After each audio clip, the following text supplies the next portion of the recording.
नमस्कार दादा, आपने बहुत ही सुंदर स्पीच दी है। योग के बारे में आपका ज्ञान सच में कमाल का है। सब उनकी कृपा है। परम पुरुष सब कुछ करवाते हैं। उनकी कृपा पाने के लिए तुम्हें साधना सीखनी होगी। दादा, साधना मैंने बहुत पहले सीखी थी। सच कहूं तो अब करता नहीं हूं। साधना प्रैक्टिकल चीज है। तुम नहीं करोगे तो कोई फल नहीं मिलेगा। आपने अपनी स्पीच में कहा था, मेरे पापा कहते हैं जो आपस में लड़ते हैं उनसे तुम क्या सीखोगे। भाई मोहन, देखो लाइफ ही तो स्ट्रगल है। मां के पेट से पहली बार बाहर आते ही बच्चा अपनी पहली रोने के साथ स्ट्रगल का पहला हुंकार देता है। लाइफ के हर फील्ड में इंसान को लड़ना पड़ता है। महाभारत के धर्मयुद्ध में भी भगवान श्री कृष्ण की भूमिका हम देख सकते हैं। यह लड़ाई आइडियोलॉजीज की लड़ाई होनी चाहिए। आइडियोलॉजीज के लिए जिएंगे, आइडियोलॉजीज के लिए मरेंगे।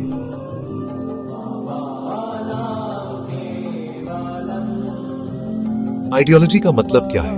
आनंद मार्ग की आइडियोलॉजी है आत्मो मोक्षार्थन जगत हितायच। अपनी परफेक्शन के साथ साथ दुनिया का भी भला करना।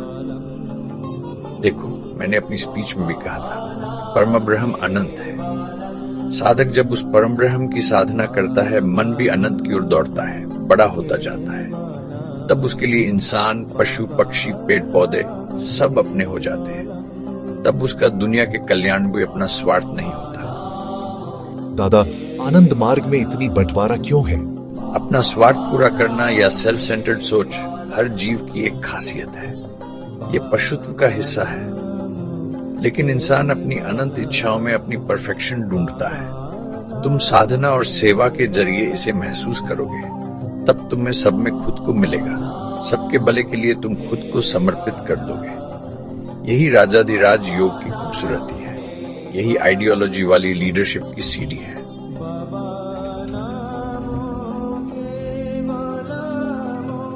मैं तुम्हें कोई दलाली करने को नहीं कहूंगा। भगवान श्री श्री आनंद मूर्ति जी अक्सर कहते थे, श्रुतियो विभिन्ना स्मृतियो विभिन्ना नैक मुनिर्यश्च मत न भिन्नम धर्मस्य तत्वनिहितं गुहायाम महाजनगत सपंथा।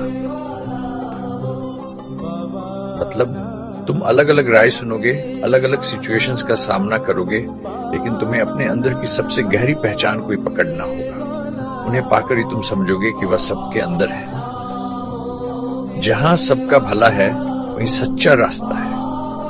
जहां तुम देखोगे कोई सबको साथ लेकर काम कर रहा है, किसी से नफरत नहीं कर रहा, यूनिटी बनाने में परमपिता बाबा की आइडियोलॉजी को पूरा करने में लगा है, तुम उनके साथ ही रहना। दादा, इस तरह से क्या एक आइडियोलॉजी वाली सोसाइटी बन सकती है? सोसाइटी का मतलब है सबको साथ लेकर चलना, एक के दुख को सबका दुख समझना, किसी को पीछे नहीं छूटने देना। जहां सबका भला छिपा है वही मानना होगा। आनंद मार्ग चाहता है स्पिरिचुअलिटी को सोशल बनाना और सोसाइटी को भी स्पिरिचुअल बनाना। थैंक यू दादा। आनंद मार्ग की विजय रथ चलती रहेगी। परमपिता बाबा की जय।